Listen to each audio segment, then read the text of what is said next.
Nous allons voir dans cette vidéo comment résoudre graphiquement une équation du type f de x égale g de x, puis une inéquation du type f de x inférieure à g de x. Nous allons d'abord résoudre graphiquement l'équation x au carré plus x plus 3 égale moins x au carré plus x plus 5. Représentons graphiquement la fonction f définie sur R par f de x égale x au carré plus x plus 3. Puis maintenant, représentons graphiquement la fonction g définie sur R par g de x égale moins x au carré plus x plus 5. Si on prend une valeur de x au hasard, il a une image par la fonction f, ce sera f de x, et il a une image par la fonction g, g de x. On voit ici que f de x n'est pas égal à g de x. Pour que f de x soit égal à g de x, il faut s'intéresser aux points d'intersection. Donc ici, nous avons deux points d'intersection. Les abscisses de ces points d'intersection sont moins 1 et 1.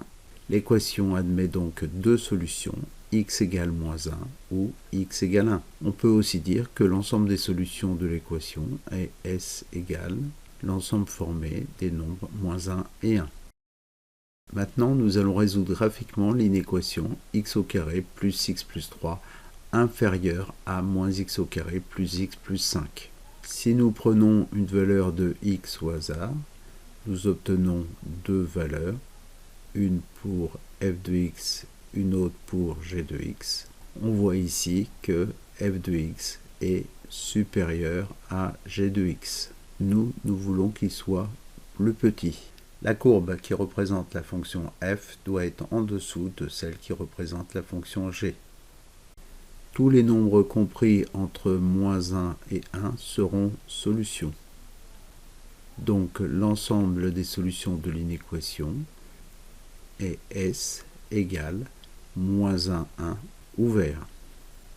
Nous avons utilisé des crochets ouverts car nous avons utilisé le symbole inférieur strictement. Nous allons maintenant résoudre graphiquement l'inéquation x au carré plus x plus 3 supérieur ou égal à moins x au carré plus x plus 5. Il faut que la courbe qui représente f soit au-dessus de la courbe qui représente g.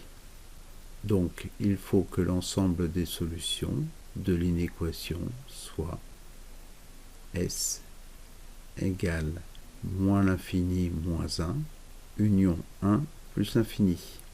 L'infini c'est toujours ouvert et nous avons fermé en moins 1 et en 1 car nous utilisions le symbole supérieur ou égal.